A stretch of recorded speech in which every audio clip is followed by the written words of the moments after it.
Assalamualaikum warahmatullahi wabarakatuh. Selamat malam dan salam sejahtera. Pada kesempatan kali ini kami akan mempresentasikan materi dalam mata kuliah studi kebantenan yang diampu oleh Ibu Ratu Verlaili Erlindiani, MT. Presentasi ini akan membahas mengenai kondisi wilayah Banten, khususnya perbandingan antara Banten Utara dan juga Banten Selatan, serta dinamika pembangunan yang terjadi di kedua wilayah tersebut. Sebelumnya saya ingin memperkenalkan diri, saya sendiri, nama saya Apren Lintang Pratama dengan NIM triple 32240 167. Dan saya Raffi Muhammad dengan NIM 333224011.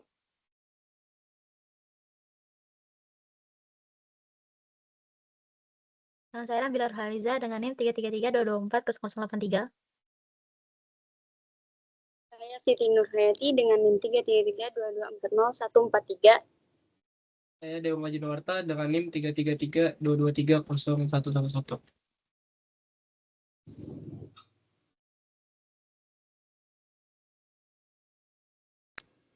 Nah, adapun latar belakang yang kami ambil, itu kami mengambil dari referensi Kominfo Banten tahun 2026 dari Dinas Perpustakaan dan Kearsipan Provinsi Banten, Dinas Perpustakaan dan Kearsipan Provinsi Banten. Di mana untuk latar belakangnya sendiri, Provinsi Banten ini resmi terbentuk berdasarkan Undang-Undang Nomor 23 Tahun 2000 setelah pemekaran dari Jawa Barat. Secara geografis, wilayah Banten ini terbagi menjadi bagian utara, dan yang bagian utara sendiri itu lebih berkembang dari segi industri dari perkotaan dari Banten Selatan, yang mendominasi dari sektor agraris ataupun sumber daya alam. Meskipun provinsi ini memiliki potensi ekonomi yang besar, namun perkembangan wilayahnya tidak berlangsung merata. Bahkan selama 2 dekade sejak terbentuknya, masih terjadi kesenjangan pembangunan antara wilayah utara dan selatan Banten.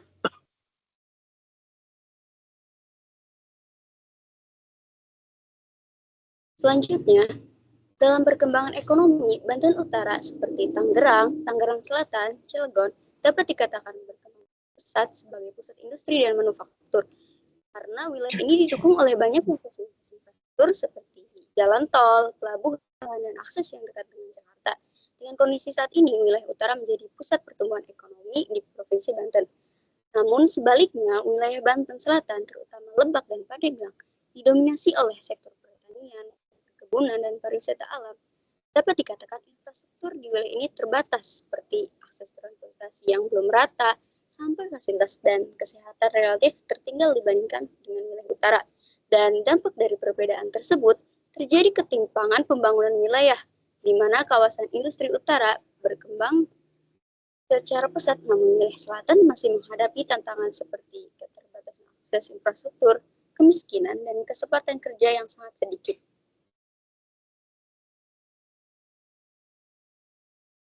Nah, adapun untuk karakteristik dari kedua wilayah, yang pertama di wilayah utara sendiri, yang pertama tingkat partisipasi angkatan kerja atau TPAK, yang kedua tingkat pengangguran terbuka atau TPT, dan yang ketiga status dan kualitas pekerjaan under employment. Dan untuk wilayah selatan, yang pertama karakteristiknya yaitu sektor pertanian dan pariwisata, dan yang kedua indeks pembangunan manusia atau IPM, dan yang ketiga aksesibilitas dan infrastruktur. Sumber ini kami ambil dari referensi Kominfo Banten. Selanjutnya, penjelasan mengenai karakteristik dari Banten Utara. Berdasarkan referensi dari Kemenku Learning Center tahun 2005 mengenai analisis ketenaga kerjaan di Provinsi Banten, didapatkan beberapa poin. Yang pertama itu tingkat partisipasi angkatan kerja atau TPAK. Tingkat partisipasi angkatan kerja di Provinsi Banten pada Agustus 2024 mengalami penurunan jadi 64,66%. Dari posisi sebelumnya sebesar 66,17% yang dipicu oleh berkurangnya jumlah angkatan kerja sebanyak 42.000 orang. Sementara kategori bukan angkatan kerja atau BAK melonjak drastis hingga 195,95 ribu orang.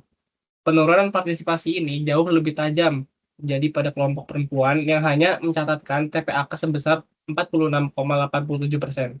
Berbanding terbalik dengan kelompok laki-laki yang masih berada di angka 81,96%. Kondisi ini mengindikasikan kuatnya fenomena discouraged worker effect, di mana para pencari kerja, khususnya perempuan, memilih berhenti mencari kerja karena rasa frustasi akibat kegagalan mendapatkan pekerjaan dalam waktu lama. Sehingga potensi tenaga kerja tersebut kini beralih menjadi penduduk yang tidak aktif secara ekonomi. Yang kedua, itu tingkat pengangguran terbuka atau TPT. Berdasarkan rilis kondisi ketenagakerjaan Agustus 2025, tingkat pengangguran terbuka (TPT) di Provinsi Banten tercatat sebesar 6,69% dengan jumlah pengangguran sekitar 412,36 ribu orang. Angka tersebut menunjukkan bahwa dari seluruh angkatan kerja di Banten, sekitar 6-7% itu belum mendapatkan pekerjaan tetapi sedang aktif mencari kerja. Nilai ini relatif stagnan dibandingkan tahun sebelumnya, sehingga menunjukkan bahwa perbaikan kondisi pasar tenaga kerja masih berjalan lambat, sehingga tingkat pengangguran tertinggi terjadi pada lulusan SMK dengan TPT sebesar 10,13% yang mengindikasikan adanya masalah dalam penyerapan tenaga kerja dari jalur pendidikan vokasi. Next. Terus lanjut yang ketiga, yaitu status dan kualitas pekerjaan atau underemployment. Status dan kualitas pekerjaan di Banten menunjukkan beberapa dinamika penting. Proporsi pekerja formal meningkat sebesar 54,88%. Namun, proporsi pekerja penuh waktu menurun menjadi 75,75%. Sementara pekerja paruh waktu meningkat menjadi 17,59%. Tingkat setengah pengangguran TSP tercatat 6,66%. Pada tingkat pendidikan, TPT tertinggi dialami lulusan SMK sebesar 10,13%. Sedangkan lulusan SD ke bawah memiliki TPT sebesar 3,84%. Namun, sebagian besar pekerja di sektor informal. Dari sisi wilayah, TPT di Cilegon meningkat dari 6,08% menjadi 7,41%, yang dipengaruhi oleh tingginya migrasi pencari kerja dan kesenjangan kompetensi tenaga kerja lokal dengan kebutuhan industri. Next. Penurunan TPAK Banten menjadi 64,66% mencerminkan kondisi pasar kerja sedang mengalami tekanan struktural serius, di mana lonjakan penduduk bukan angkatan kerja atau BAK itu sebesar 195,95 ribu orang, jauh melampaui penyusutan angkatan kerja yang hanya 42 ribu orang. Fenomena ini mengonfirmasi terjadinya discouraged worker effect yang masif, terutama pada kelompok perempuan dengan tingkat partisipasi rendah, yang mengindikasikan bahwa banyak tenaga kerja potensial memilih menyerah dan keluar dari bursa kerja akibat frustasi karena sulitnya mendapatkan pekerjaan.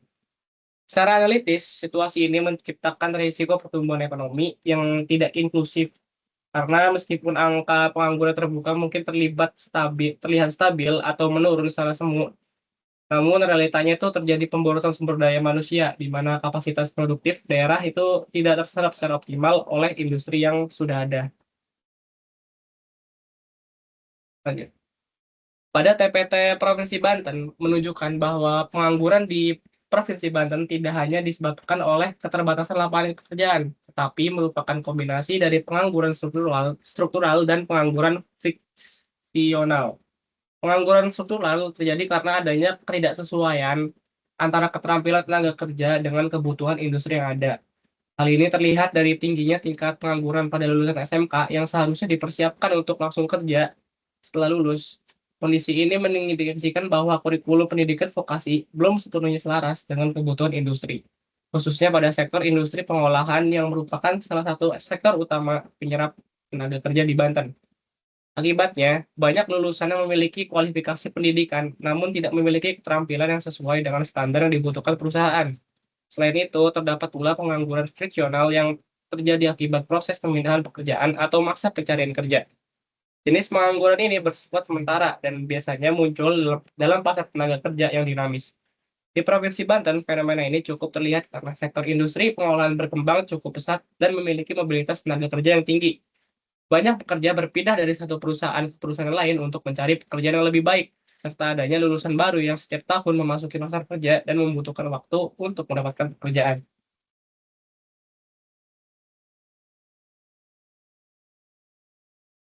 Selanjutnya, data menunjukkan bahwa kualitas pekerjaan di Provinsi Banten masih menghadapi beberapa tantangan, meskipun terdapat beberapa indikator yang membaik. Peningkatan proporsi pekerja formal menjadi 54,88%, menunjukkan adanya perbaikan dalam struktur ketenagakerjaan. Namun, penurunan pekerja penuh waktu dan meningkatkan pekerja paruh waktu hingga 17,9% menandakan masih tingginya fenomena underemployment dan pekerjaan yang belum optimal. Selain itu, terdapat paradoks pengangguran, di mana lulusan pendidikan menengah kejuruan justru memiliki tingkat pengangguran tertinggi sebesar 10,13%. Hal ini menunjukkan adanya ketidaksesuaian antara keterampilan lulusan dengan kebutuhan industri pengolahan sebagai sektor penyerap tenaga kerja terbesar di Banten. Di sisi lain, rendahnya TPT lulusan pendidikan dasar bukan berarti kualitas pekerjaannya baik, karena sebagian besar terserap di sektor informal dengan tingkat kerentanan yang tinggi. Disparitas wilayah juga terlihat jelas, di mana wilayah selatan seperti Pandeglang mengalami TPT tinggi akibat minimnya investasi dan lapangan pekerja formal. Sementara wilayah industri seperti Cilegon menghadapi peningkatan pengangguran karena tingginya migrasi pencari kerja dan kesenjangan kompetensi tenaga kerja lokal. Sebaliknya, daerah berbasis sektor jasa seperti Tangerang Selatan mampu mempertahankan TPT yang lebih rendah karena memiliki sektor ekonomi yang fleksibel dalam menyerap tenaga kerja. Secara keseluruhan, permasalahan ketenaga kerjaan di Banten dipengaruhi oleh ketidaksesuaian keterampilan ketenaga kerjaan, tingginya sektor informal, serta ketimpangan pembangunan ekonomi antar wilayah. Mana analisa data ini kami ambil referensinya dari Kemenke Learning Center tahun 2025, analisis ketenagakerjaan di Provinsi Banten.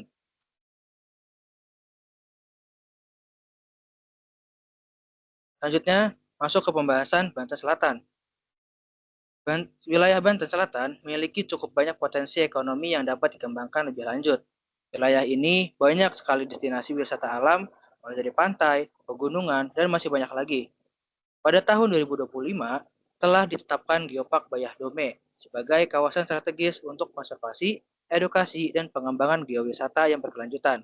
Selain wilayah Banten Selatan ini, kaya akan budayanya dengan keberadaan masyarakat adat suku Baduy yang menjadi daya tarik wisata budaya. Banten Selatan ini memiliki potensi pertanian dan perikanan sebagai sumber ekonomi utama tanpa harus mengandalkan industri besar yang dapat merusak lingkungan.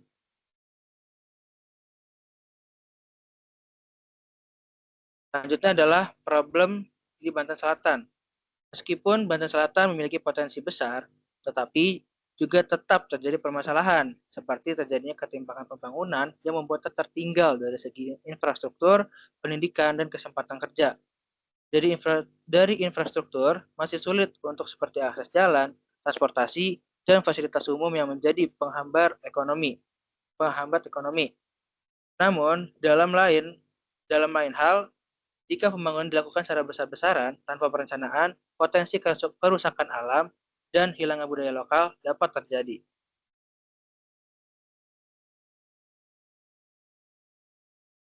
Solusi filosofis dari yang kita dapatkan adalah yang pertama, yaitu agroindustri gula aren, di mana pengembangan agroindustri gula aren dapat menjadi salah satu strategi peningkatan ekonomi masyarakat di wilayah selatan Banten, khususnya di daerah Lebak dan Pandeglang yang memiliki banyak sekali pohon aren. Selama ini, masyarakat umumnya menjual gula aren dalam bentuk tradisional dengan nilai ekonomi yang relatif rendah. Melalui pengembangan agroindustri, gula aren dapat diolah menjadi produk bernilai tambah seperti gula semut, sirup aren, atau bahan baku industri makanan. Produk yang telah diolah dan dikemas secara modern juga memiliki potensi untuk dipasarkan ke pasar nasional maupun ekspor. Dengan demikian, agroindustri tidak hanya meningkatkan pendapatan petani, tetapi juga membuka peluang usaha baru dalam proses pengolahan dan pemasaran produk.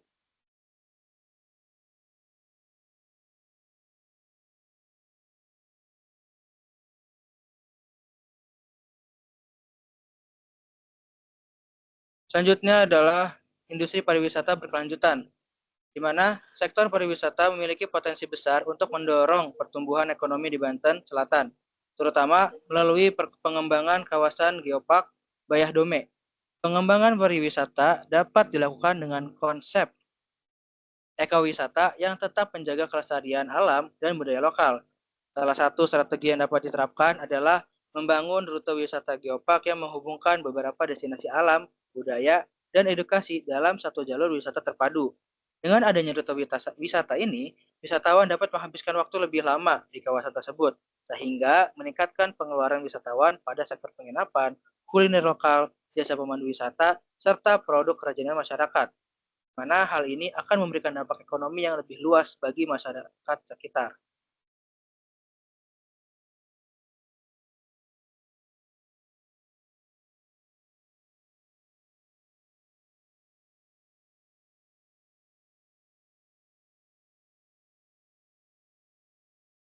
Mungkin boleh dilanjut oleh Saudara Nabila. Ya, selanjutnya solusi filosofis yang ketiga itu ada di industri perikanan berkelanjutan, di mana pengembangan industri perikanan berkelanjutan ini dapat dilakukan melalui pengolahan rumput laut dan pengasapan ikan.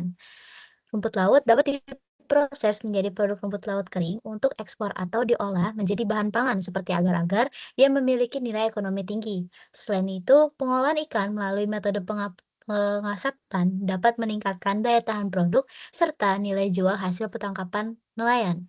Produk ikan asap juga berpotensi menjadi kuliner khas daerah oleh wisata. Dengan pengolahan yang tepat, sektor perikanan dapat meningkatkan kesejahteraan masyarakat pesisir sekaligus menjadi keberlanjutan sumber daya laut.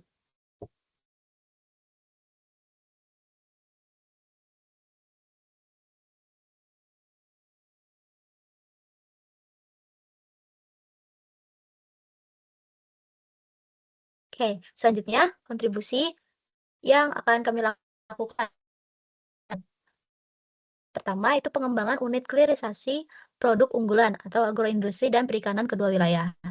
Mahasiswa melakukan aksi nyata dengan mendampingi pembangunan unit pengolahan laut di tingkat desa untuk memberikan nilai tambah pada komoditas lokal. Dalam program ini, mahasiswa memfasilitasi transfer teknologi untuk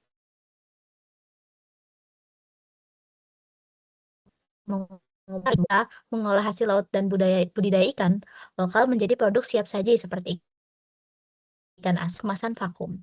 Mahasiswa berperan dalam standarisasi mutu, perbaikan hygiene produksi, hingga pembuatan desain kemasan modern yang mencerminkan identitas wilayah.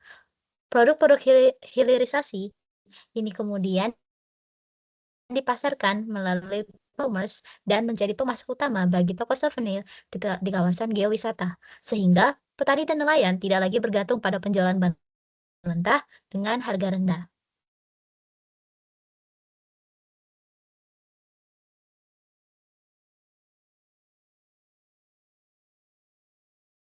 Baik, selanjutnya kontribusi yang kedua yaitu aktivasi jalur geowisata edukasi 3 hari 2 malam yaitu pariwisata.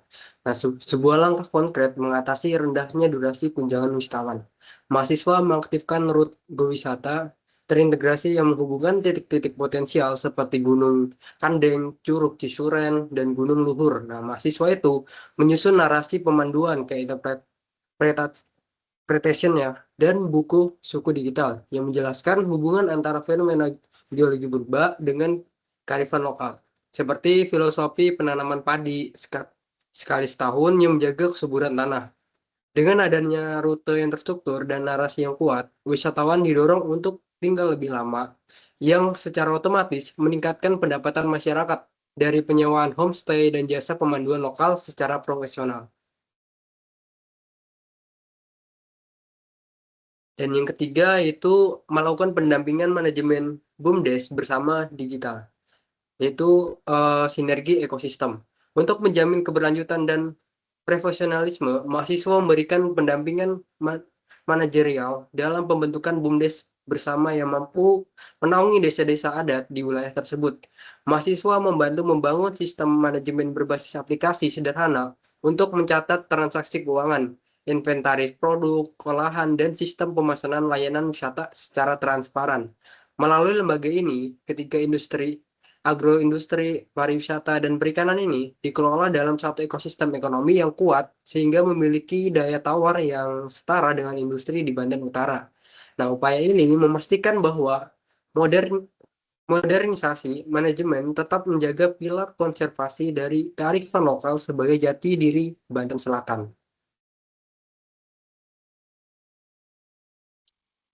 Oke, sebelum mengakhiri presentasi kali ini, dapat disimpulkan bahwa penyetaraan ekonomi Banten Selatan dilakukan dengan mengelola potensi alam secara profesional, tanpa merusak budaya lokal melalui penggabungan 3 sektor utama, yaitu geowisata, paket wisata 3 hari 2 malam yang tadi, lalu ada agroindustri, pengolahan gula aren, dan perikanan. Nah, ini adalah ikan asap dan rumput laut, agar nilai jualnya tetap meningkat.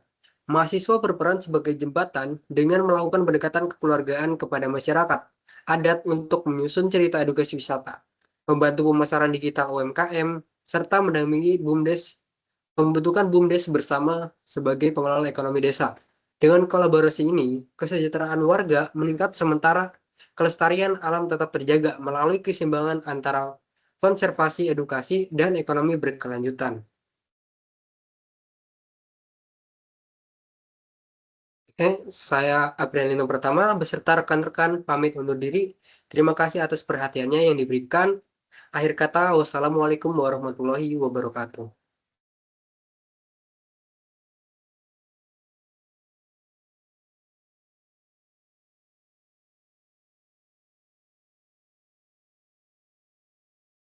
Udah guys. Bilang ngelik, Tah.